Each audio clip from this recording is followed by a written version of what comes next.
Welcome to the JP8 report. This is James Pierce with the JP8 report, episode 390. We are only 10 episodes away from episode 400. Wow, that's unbelievable. Wow. Okay, so welcome to the JP8 report for Monday, 11th of May, 2026. Thank y'all for tuning in. Please click that follow button if you have not already done so.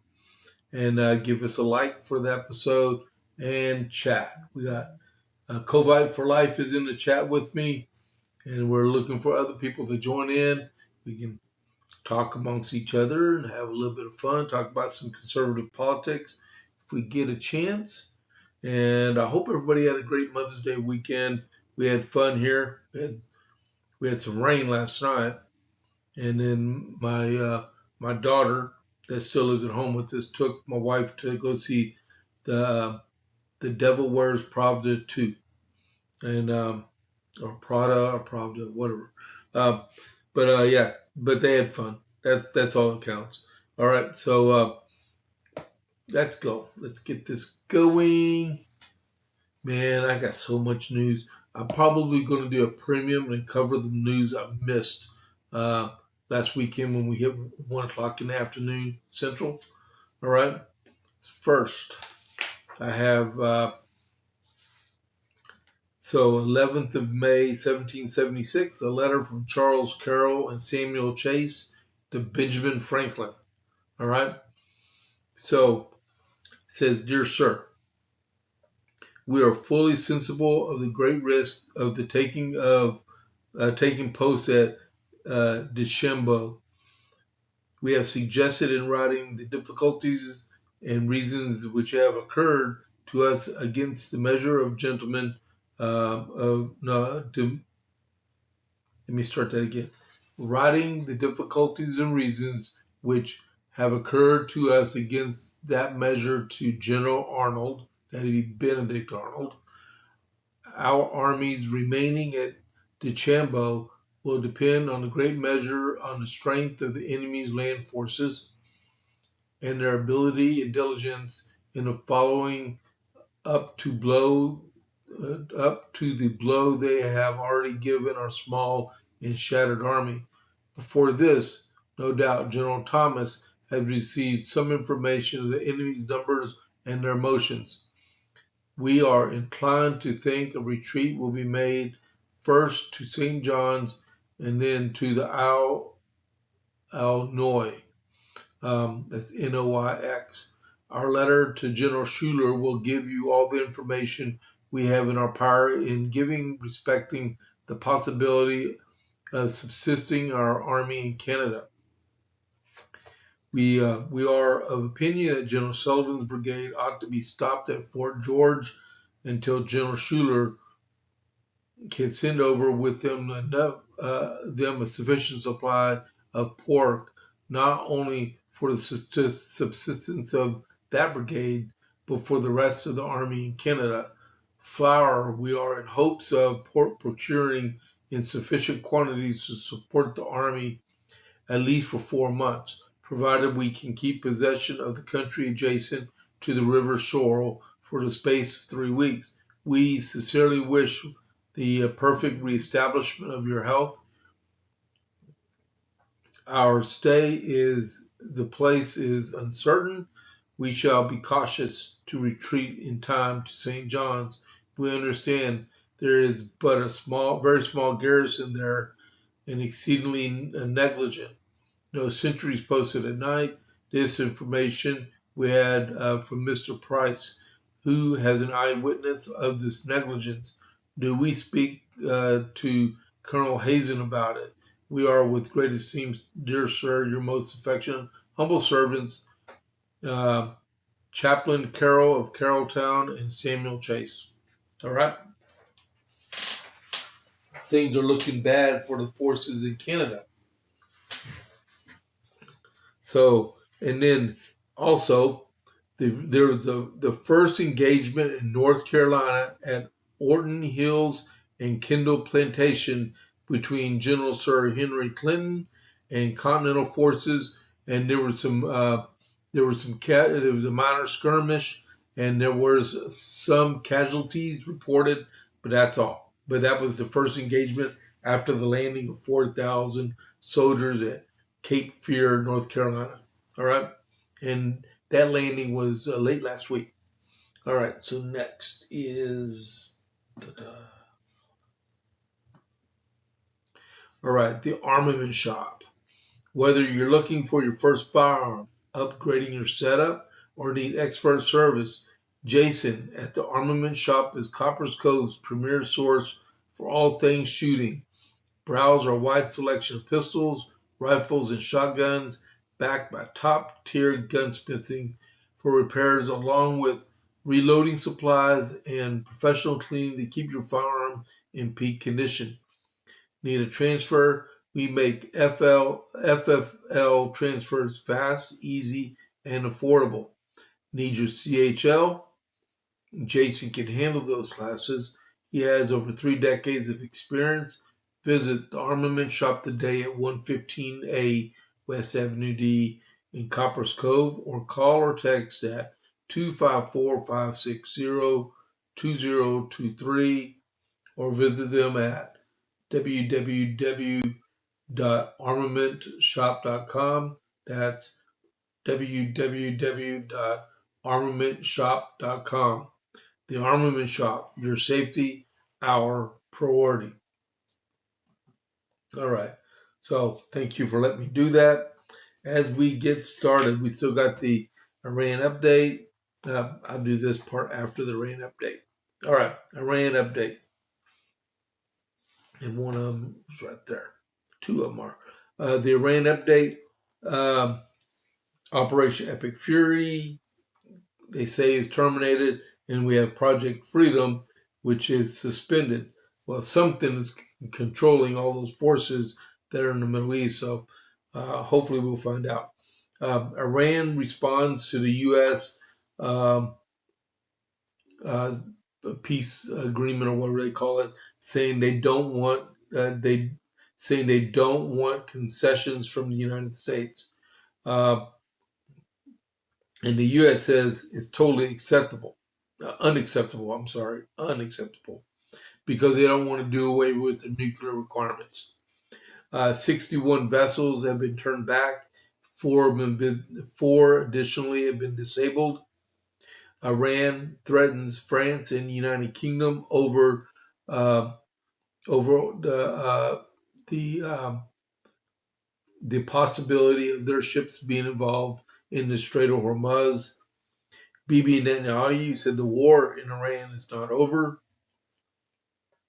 The United Arab Emirates and Kuwait both knocked down drones from Iran. The IRGC threatens to attack U.S. bases if their tankers are attacked in the strait. All right, and then the president said there is a 1% chance that the ceasefire will hold. And then he said Iran will not have a nuclear weapon. All right. So that's the Iran update. Besides, with the oil is trading about the same as it did this morning. When I did the morning brief, it's at 103.67. That's $103.67. West Texas Intermediate is at $97.48. And when I checked a little while ago about the Dow Jones, it was at 49,643.38. And then that's up 37.22 points. All right. And then that's your Iran update. Also, to go along with that, is that the president was just in a big, huge news conference a couple minutes ago. Besides the stuff that he had announced about Iran, two other things I gathered, because the event was for moms and some medical stuff that's for moms and new moms and stuff. They were talking about this clearinghouse website. It's on moms.gov. It's moms.gov, and it's supposed to be a clearinghouse of websites to help new moms get the support they need to be able to raise their kids, right? Get support and raise their kids. I haven't been on the website, but from what I heard on TV, it sounds like it's pretty good. And then they also said Dr. Oz was saying that with TrumpRx.gov, another one of those websites for the government that has the potential of reaching a lot of people and helping people save lots of money.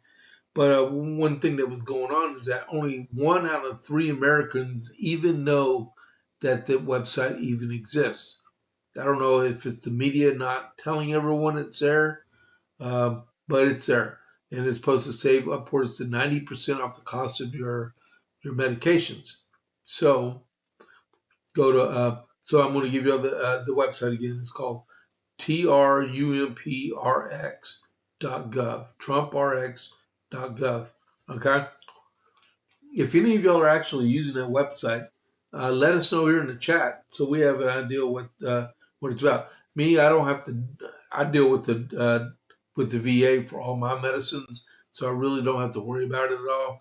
But there's people out there. Only 1 or 2% of us in the country even use the military or were in the military. So this would be good for other people to know too. Okay, we'll take care of ourselves. All right. So onward to the rest of the JP8 report.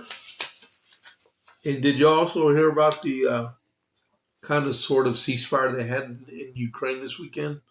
3-day ceasefire, but there was rumors and reports that both sides were trading artillery fire during it. So it wasn't an entire ceasefire, but they were trying to, because it was a victory day in the old Soviet Union over their victory over Germany. All right. So what's next? The accused White House Correspondents' Dinner shooter Cole Allen, he pled not guilty this morning to attempting to assassinate President Trump, even though he actually said that. But it says here, accused White House Correspondents' Dinner shooter Cole Allen pled not guilty at a Monday hearing in D.C. federal court to charges including attempting to assassinate President Trump. Allen is also charged with assault on a law enforcement officer, transporting a firearm across state lines to commit a felony, and discharging a weapon during a crime of violence. And there was another one they didn't put in there. I guess they missed it, but it was aggravated assault with a deadly weapon against a federal officer. Also was the other one, and he faces a life of prison if convicted. All right. Also, they're trying to get Janine Pirro and her deputy off the case because they said that she's biased, and she said she's doing her job. They're using the same playbook as they're using in Utah with Tyler Robinson, the guy that murdered Charlie Kirk, but he failed. So I guess these liberal people like replaying failed philosophies and strategies. All right, so that's good. He's going out of here. Let's see, we got 8 people on. Oh, that's pretty good. All right. I know Covite, not Covite for Life, retired Rob 53. He called me a little while ago, let me know that he won't be on today. He's got a doctor's appointment, so pray for him, okay? It's a routine appointment, but still, pray for him. Rob needs it. All right, so what do I want to do next? We'll do this. Hold on, let me get to it. We'll do Virginia. Da, da, da, da. All right, even though I got stuff in front of it. So, you're talking about sore losers, right? So, Friday on the JP8 report, which I got the break here because it happened about an hour before I went online, about an hour and a half or so. So they got it handed to them by a ruling of 4-3 at the Virginia Supreme Court, saying that the referendum that had passed in Virginia concerning redistricting failed by a vote of 4-3, right? And they were beside themselves. They're trying to appeal it to the Supreme Court, which they have no recourse to appeal it to the United States Supreme Court. So they came up with another idea. I mean, the good ideal fairy is hard at work with these people because they don't have a clue what's going on, because they're just going to get themselves in a world of hurt because they're listening to the wrong people, right? So what they're trying to do, and we'll go over this in just a second, is they want to pass a law in the Virginia legislature that, hope you're sitting down for this, okay, they want to create a law in the Virginia legislature. What it does is redirects the mandatory retirement age for judges and justices in the Virginia Commonwealth from 73 years old all the way down to 54 years old. So you can't be a judge or a justice over the age of 54. And that is retroactive to the date that it's signed into law. There's no grandfathering, right? That opens up a whole slew of questions. So if you're a lawyer and you're a judge in Virginia, and now all of a sudden, if you're over 54, you're unemployed, and you were appointed for a lifetime appointment in the state of Georgia, and you know you have that tenure, and now all of a sudden you're going to be unemployed because you're too old. That opens up discrimination, elderly discrimination, right? Because they're discriminating on the basis of age, right? So they took everyone that's between 65 and 73 that's a judge, and all of a sudden said, nope, if you're over the age of 54, you have to immediately resign from being a judge. And then what they're going to do is, after that, appoint a whole new slate of 7 judges to the Virginia Supreme Court, and then nullify the ruling from the judges on the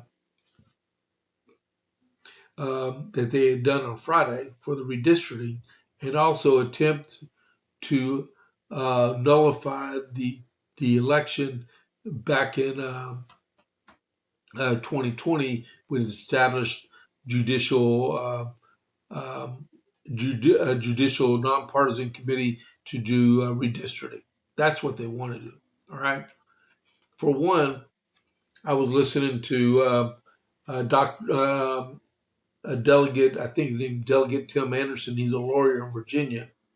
Well, Virginia law says the voting precincts are in stone as of the 12th of May. Today's 11th of May. There's no way they're going to get a bill, get it passed, pass muster, signed by the governor, in one day. Absolutely no. They lost. They totally lost. They might as well just give up the ship because they're done.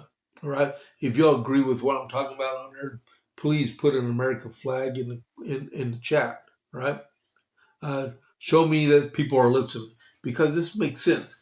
Jonathan Turley wrote this article in the for Fox News, right? And this is what he says. After the Virginia Supreme Court rejected the results of the recent Democrat effort to effectively wipe out Republican representation in the state, Democrat pundits and activists have latched onto a proposal by Michigan State law professor Quinn Yeargain to gut the court by forcing the retirement of the current justices, appointing liberal activists, and then reversing the opinion. It is extremely telling that the same that are pushing that law muscle play to retake the power in Washington, particularly in light of the calls to pack the United States Supreme Court once the party is back in power. Professor Yeargain declared on Substack that there is a simple and lawful solution: send the entire court into early retirement. Under this plan, Virginia Democrats could adapt to absurdly low age for retirement and gut and pack the scheme. Yeargain suggested that they could set a mandatory retirement of justices and judges after they reached the prescribed age beyond which they shall not serve, regardless of the term in which they are elected or appointed. The current retirement age is 73, like I said a little while ago. Yeargain dismisses the number as arbitrary and says that the Democrats need only to make 54 for Supreme Court justices the age for the youngest justice, Steve McCullough, who joined the majority opinion, and make it effect immediately. The fact that it is alternative.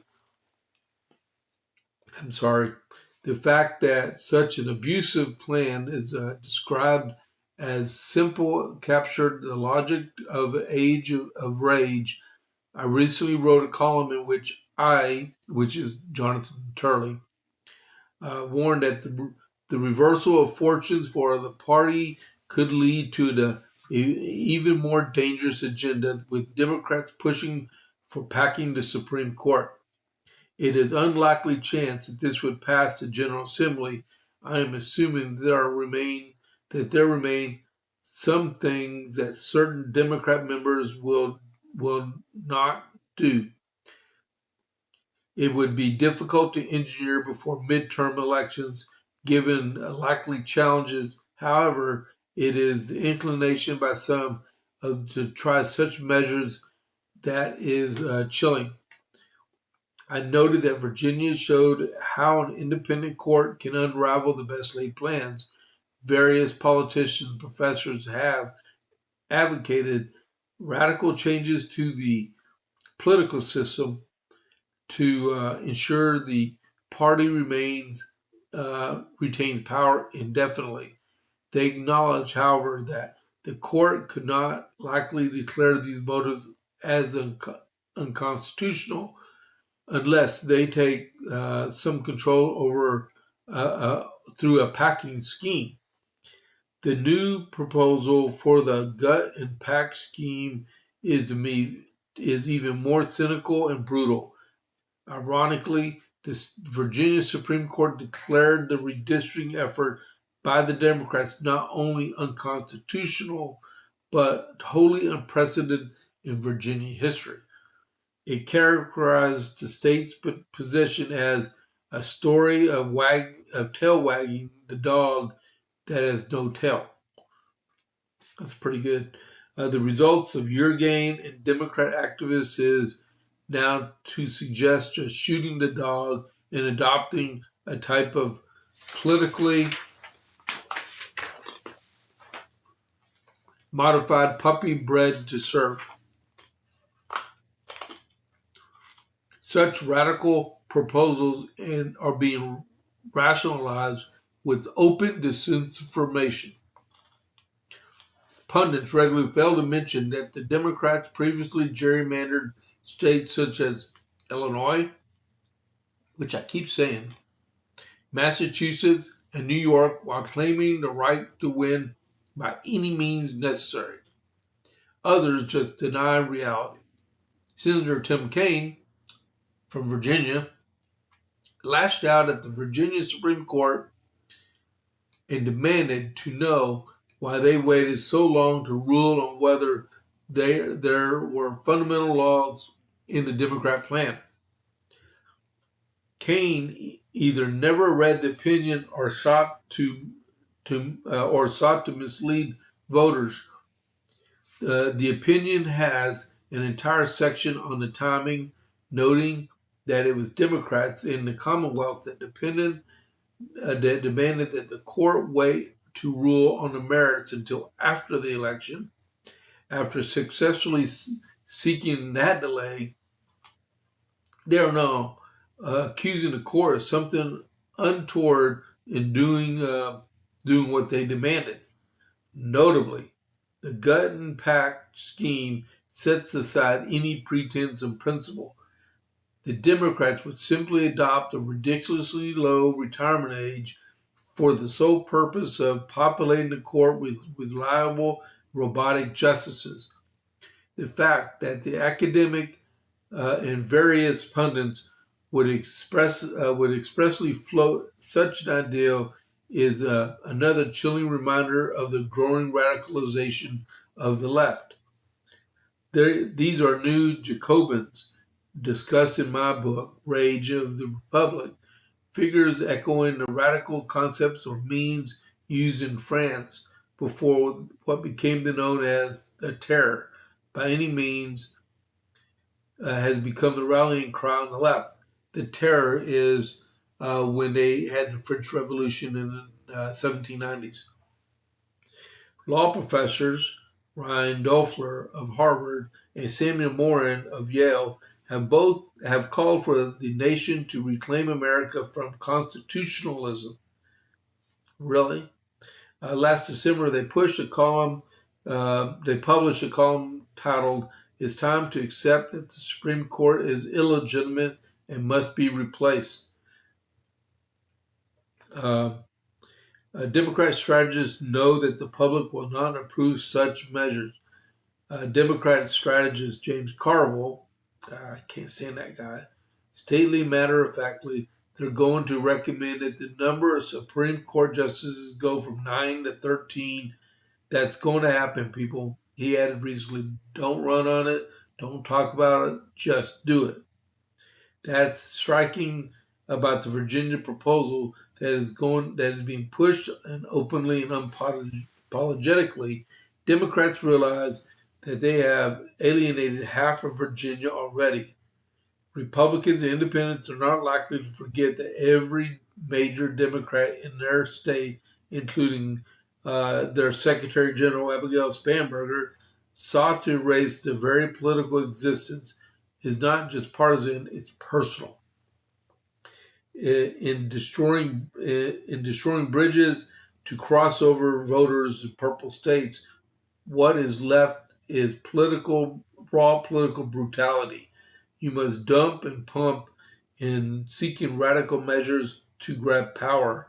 In the process, no court or institution is sacred in the cause of social and political change. This is all a part of the Nike School of Constitutional Law. Just do it. Okay, I get that. Jonathan Turley is a Fox News Media contributor and a Shapiro professor of law interest at the University of George Washington. All right. So, does anyone have any ideas on what this is all about? Oh, it's a big power play. You got a group of people that decide they're, man, where are they? 30 minutes in.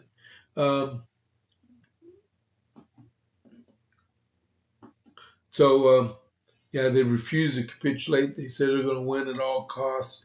You know, they can try that. They can try all they want, but they're going to lose. They're going to lose. They said they're going to try to appeal it to the Supreme Court. People are saying they have no merit to take it to the Supreme Court because there's no causation toward federal law inside this right here, right? Um, and then what I was saying earlier about May 12th, which is tomorrow, if the ballot is set tomorrow, okay, tomorrow evening at midnight is when everything ceases and you can't go no further. Now, it's not saying they can't try it again in the next legislative session. They can if they want, but they just can't do it now. All right? All right, next.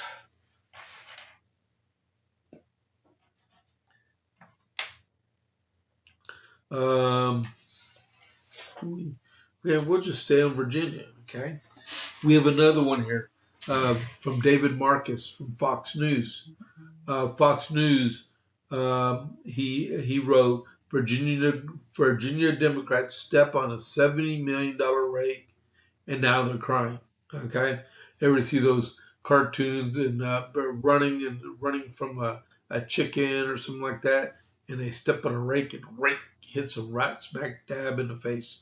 That's what happened. But this was a $70 million rake, plus 10 million more from the state to pay for the special election, and then 20 million for Republicans trying to beat back this yes/no vote that was before the voters, right? So that's about $100 million.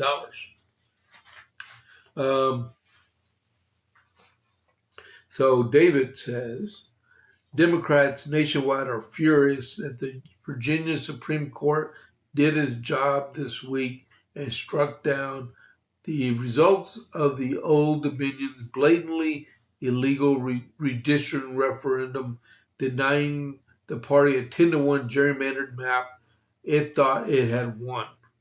But for all outrage, Sturm, and drang and cries of racism, the left is offering no coherent legal argument as to why the decision was wrong. Instead, they are offering what sounds like a great deal of psalm poetry. Take the reaction of Jamie Haskin from Maryland, right, to the decision. Today is an outrageous outburst of right-wing judicial activism. The Virginia Supreme Court has struck down the will of the voters, but democracy won't end with right-wingers in black robes. I think now is when we are supposed to snap our fingers as a far-out man, as the actual efforts, they are so lax and lazy that the official appeal filed by Virginia Solicitor General's office after the decision misspelled the words senator, opting for senator, and better yet, Virginia, which is appealed as Virginia. Right? Talking about Leering Center, right? They are not, I'm afraid, sending their best. The crux of the case came down to timing. When the court ruling that Democrats rushed the referendum and did not allow a required intervening election between proposing a constitutional amendment and the voters deciding on it. Notably, Democrats don't even deny that this is precisely what they did. They put their head in the sand. In retrospect, even with the narrow 4-3 decision, it now looks astonishing that Democrats can spend $70 million in the lion's share of new Democrat Governor Abigail Spanberger's political capital on a campaign that won them the battle and lost them the war. Do y'all agree that there was way too much money spent on this referendum. It was a referendum, a yes/no referendum, and they spent $70 million in the process of winning the referendum, but through unconstitutional means, and that's why it was dismissed. All right, there needs to be some serious talk about what they were doing, because a lot of people lost a lot of money, and they thought they were going to be victorious in um, having their way of changing Virginia for at least the next 6 years. And now it's not going to happen. And they're out close to $70, $80 million in doing so. Someone the other day said, could they please, I think it was Jason Murez, he used to be the Attorney General of Virginia. He said, how about that $10 million that was spent of state taxpayer money and refund it back to the people that actually live in Virginia? Okay. Thought I had some breaking news. All right. So, next, another Virginia one. All right. Let me get a drink real quick.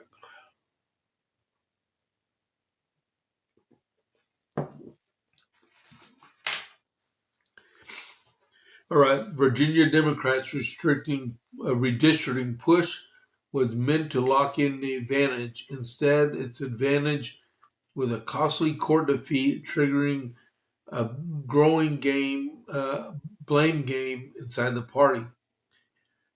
The high-stakes effort to redraw congressional maps backed by tens of millions of dollars of significant political activity briefly delivered a narrow on-paper win, but in a 4-3 ruling, the Virginia Supreme Court struck down the maps, citing legal deficiencies and forced a redraw, wiping out those gains. Democrats are left arguing whether party leaders ignored legal warnings and push a strategy that is always at risk of collapsing. In hindsight, critics say the outcome was avoidable. Republicans had urged an earlier court review before the votes were cast and money spent, as well as they argue would be significant, would be a step they argued would have clarified the map's legality. Democrats pressed that way ahead anyway, betting the strategy would hold. And then Jen Cargan said, violating Virginia's constitution and bypassing the rule of law to further one's own political power is wrong. Had Democrat Governor Abigail Spanberger and the rest of Virginia Democrats succeeded, they would have caused irreparable harm to our democracy and disenfranchised millions of voters, of Virginians. And Abigail Spanberger say legal concerns were raised early and not fully heeded, pointing to state lawmakers for pushing forward. Lawmakers and other Democrats countered the litigation was inevitable and the maps were defensible. All right. So another $70 million washed down the drain because you had a bunch of egotistical staff people that had no inclination of playing fair. Let's put it like that. Okay. I fully suspect in the next legislative session or before this one ends that they legally pass the redistricting, wait for the midterms, and then do it again in the springtime. We'll see. Maybe someone from Virginia is listening. You never know, right? I hope they're not, because I didn't want to give them any ideas. Let's see, you got that one done. Nope. Hold on just a second. I gotta make sure I am good to go. All right, so next. How many of y'all been listening to Spencer Pratt? All right, Spencer Pratt is a movie actor. He was in oh man, I forgot what the name of it was. The Hills. Okay, and he was in Laguna Hills or something like that. After that, he makes a lot of money. He met his wife on the set, Heidi Montag. Uh, well, they live in the Palisades, and a year and a half ago, when they had the fire there, they lost their house. Right, and even though they have the money to rebuild it, they ran into headwinds and permitting, and they just couldn't get the stuff done. And that's when he decided, well, you know what? If she's not going to do anything about it, I will. And he filed an election bid to go after Karen Bass in California. All right. So he's actually doing pretty good. You need to really look up his commercials on X and on, I think it's TikTok also. Right. Oh, man. Hold on just a second. All right. I'm back. All right. So, in a political advertisement opposing Los Angeles mayoral candidate Spencer Price, is drawing attention as critics argue the messaging could ultimately benefit the former star, indeed, or of instead of hurting his campaign. The ad, which has circulated widely on X in recent days, attacked Spencer Pratt over homelessness, policing, and public utility unions while urging voters to reject the Republican candidate. Republican Spencer Pratt is the last thing Los Angeles needs from mayor, the speaker said. Uh, Pratt opposes using taxpayer money to build brand new homes for unhoused neighbors, saying it's time for the homelessness to get out, to get help or get out. Pratt thinks LA needs thousands more of police officers rather than social workers. I tend to agree. That might have made me want to vote for him even more. The Republican Pratt thinks public employee unions should have less power, not more. LA is on the right track and needs to stay the course. Vote no on Republican Spencer Pratt. Well, what they're doing is campaigning for the young man who is as smart as a whip. All right. Wow. Okay. Yeah, doing pretty good. 1242. Wow, that's pretty cool.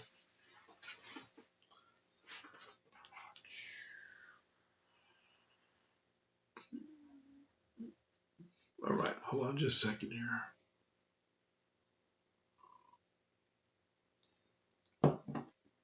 If you didn't know, I was up to 1 o'clock in the morning last night, helping my wife doing stuff and making sure they got home safely because we had all this rain that came in.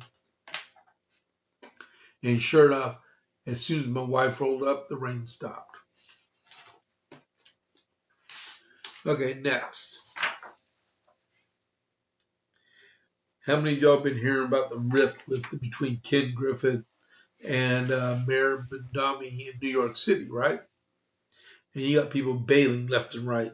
What's going on out there?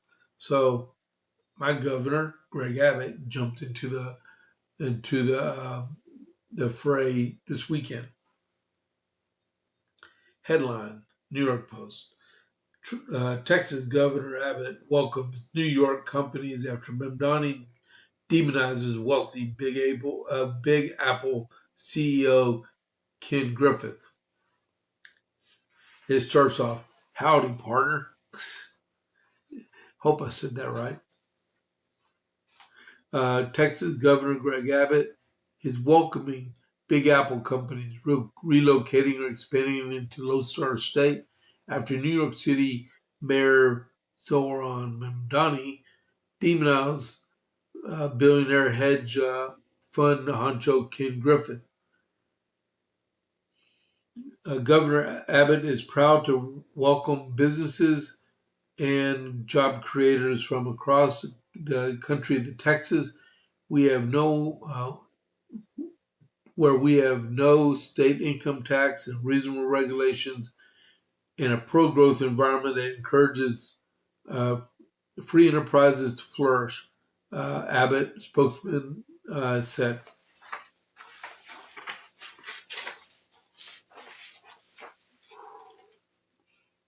Punitive policies that target successful job creation entrepreneurs only accelerate the trend of companies choosing Texas.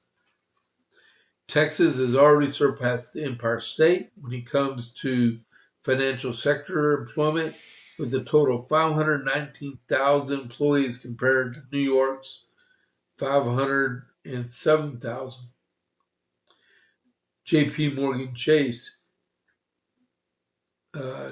now has more employees in Texas than the New York, and the Big Apple is at risk of losing business. The Crown is at the center of the global financial industry.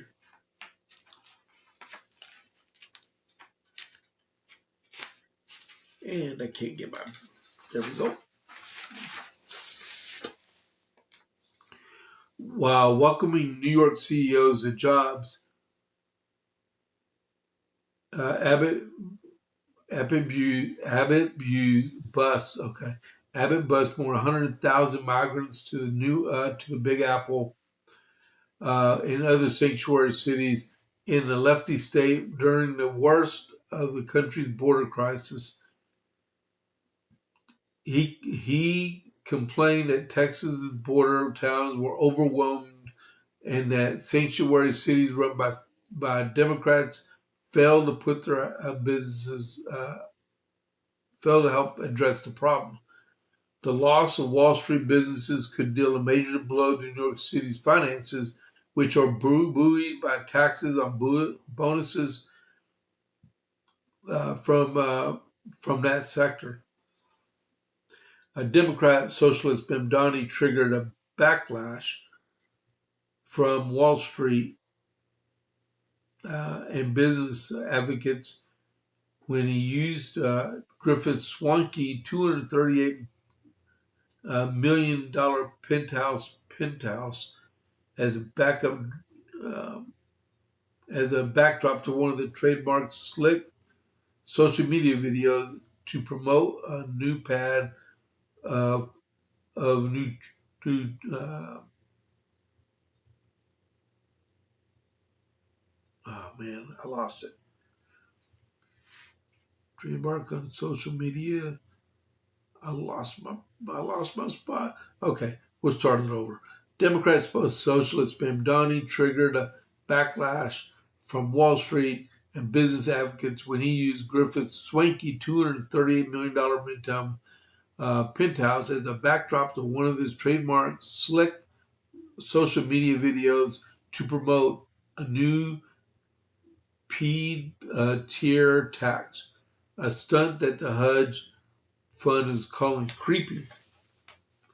In a 1-2 punch, Griffith, as well as the Apollo Management Group, honcho Mark Rowan, threatened to expand outside the New York City's wild silent wave of businesses who have been quietly quitting the city over its hostile environment. Insiders told the Post last week. The White House advisor said Mamdani's anti-corporate, anti-rich CEO rhetoric is a gift that could help Republicans retain the White House in 2028 after President Trump leaves office. All right. Y'all got any comments about that? That was, man, that's crazy. All I know is like Dan Bongino this morning was talking about. Um, he was discussing the fact that you can't find a U-Haul in New York because everyone is using them and they're not being returned as fast. You got more conservatives moving out of the city because they don't want to be left without holding a job, and they're going to where they need to go to be able to get those jobs. All right. Let's see here.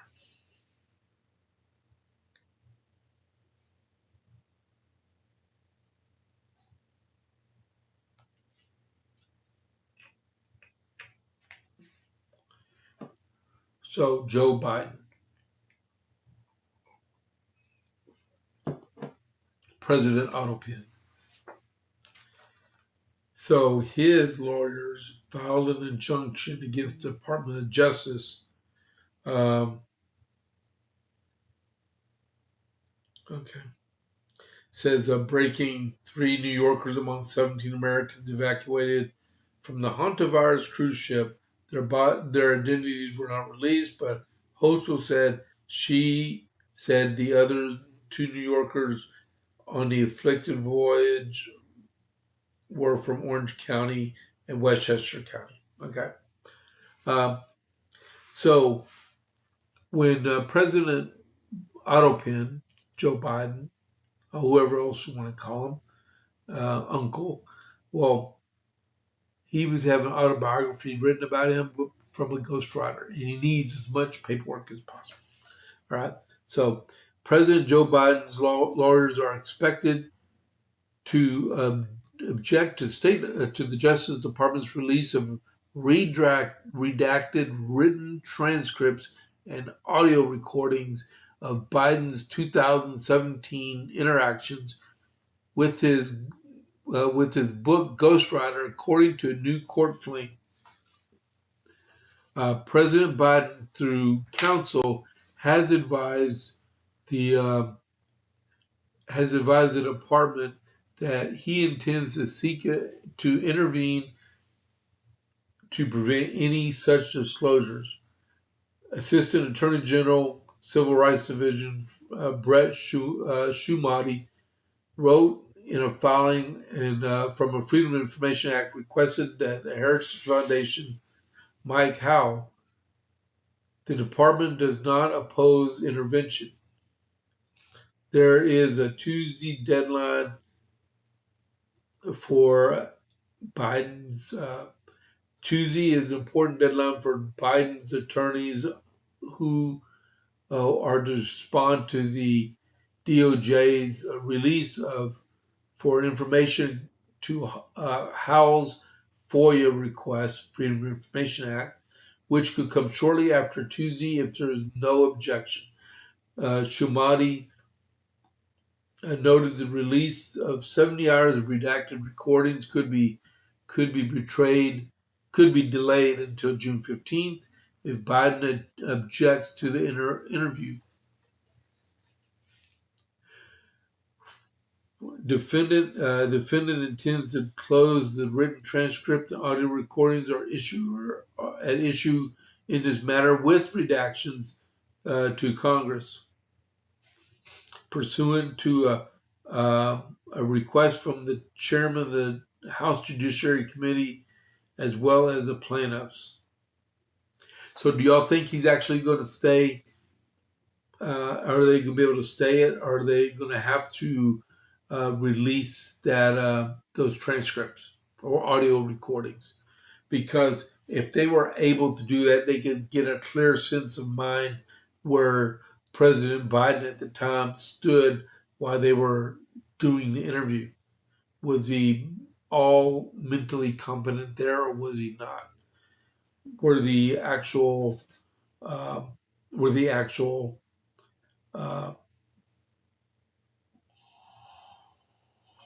was the president actually in charge, or was he actually using the little fiefdoms he had set up all over the place that made him President Autopin. You had the defense group minus General Austin, because nobody knew where General Austin was in the first place. Or was it Anthony Blinken? Or was it Pete Buttigieg? Or was it Javier Becerra? People like that made decisions every day. Um, but did they have the president's permission to go forward? They keep sending the same headline. All right, but that's what that's about, right? Let's see, is there anything else interesting? Nope. Next, we have this Utah Supreme Court justice. She resigned, I believe, on Thursday. And she was involved in the redistricting in Utah, which gave the Democrats an additional House seat in the upcoming congressional elections, midterms. I kind of think they're going to have to do, well, it depends on what the spread of the actual vote was, but her vote needs to be negated in the Supreme Court. A Supreme Court justice has resigned amid a probe into an alleged relationship with an attorney who worked on redistricting lawsuit. Justice Diana Hagan appeared to reference a filed investigation into toll it has taken on her loved ones in a resignation to Utah Governor Spencer Cox. It's a public servant. As a public servant for 26 years, I'm keenly aware that public records reserve forecasts. All right. Well, she was in a relationship with one of the attorneys that was having to deal with the redistricting, and it came to light last week.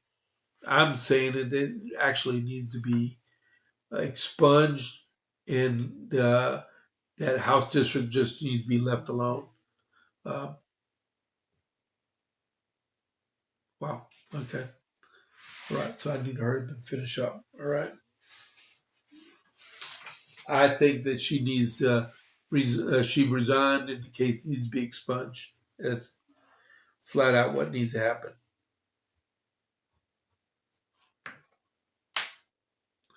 All right.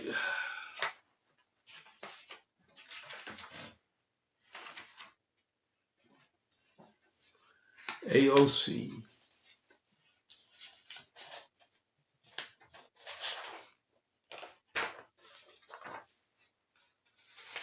I know it's a slow day. All right. How's everybody doing out there? Besides being from Texas, like me and Covite for Life are on, like I'm going to put a Texas flag in there for me and Ricky, because we're both from Texas. Well, technically he's from Pennsylvania, but tell me what state you're that you're listening from, okay? If you can, I'd appreciate that. All right. So AOC a couple of days ago. You know what? I'm going to be out of time. Thanks a lot. Thanks a lot, Ricky, for saying that you're from Texas. That's pretty cool to go for. I'm I'm the you know what I'm going to do? I'm going to do the deal about the 4Cs. And Ricky, I know you're not going to be at the meet and greet tomorrow night, because tomorrow's your birthday. Which is, oh yeah, by the way, if you are on here, well, we'll do it tomorrow. Tomorrow is Covite for Light's birthday, so tomorrow we'll be telling them happy birthday. Okay. Hope I didn't embarrass you, Ricky. Okay. So tomorrow evening at 6 p.m. at Giovanni's in Coppers Cove, we have a runoff.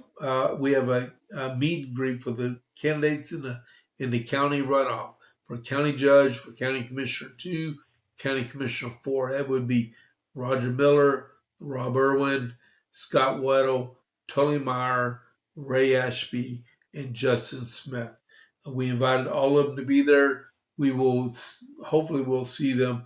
That is being done in conjunction with the Coppers Cove Conservative Club. That's a group I helped found several years ago. We do this every single month. The second Tuesday of every month is for that itself, right? And then, but we coordinated this because the runoff for the Republican primary is the early vote for it starts on the 18th, which is less than 2 weeks from the day. All right. So we got that, and then don't forget. Well, tonight I'm going to be at an election runoff, an after action review with the West Side Conservative Coalition. That's going to be at 6:30 tonight. So they said everyone's welcome. They want to listen to what happened. So tomorrow is the meet and greet. Tomorrow is the meet and greet. And then at Giovanni's at 6 p.m. And then you can go to the Coppers Cove Conservative Club Facebook page, and it goes to the event tab, and then click on the event if you come. Make it easy. Early voting for the runoff is 18th to the 22nd of May. And then election day is the 26th of May. All right. So we got people, like retired Rob 53. He's going out of town on Wednesday. He will have to wait for election day to be able to vote. He won't be back for a little bit. All right. But for the runoff, I'm recommending Ken Paxton for Senate, Paige Middleton for Attorney General, Beau French for Railroad Commissioner, Alicia Fox for Judge, and then for County Judge, Rob Irwin. All right. So that is all I'm going to do for the day. All right. I know I said I was going to do Ultimate Memorial Day sales. I was going to do what do you call it? A Rumble Premium today. I'm going to hold off on that. I'm going to see if I can get a few more people on board tomorrow so I can do that. Okay. But that's the JP8 report for the day. I did hear, remember, that even though they're talking about this stuff about getting these judges to resign so they can overturn the election, they're out of time and it ain't going to happen. So just keep the pressure up, make these Democrats do their job right because they're doing it all wrong. And as Republicans, we're going to win some elections this coming November. We just got to have faith to do it, and you got to get out there and actually vote. All right. So I will see y'all tomorrow with JP's morning brief at 6:30 Central. That'd be 7:30 Eastern. All right. And just have a great rest of the day and stay safe. All right. And I'll tell you a little bit about tonight about the AR we're going to have to see if we had some really good solutions come up. Okay. Cool. So y'all have a great day. This is James Pierce with the JP8 report.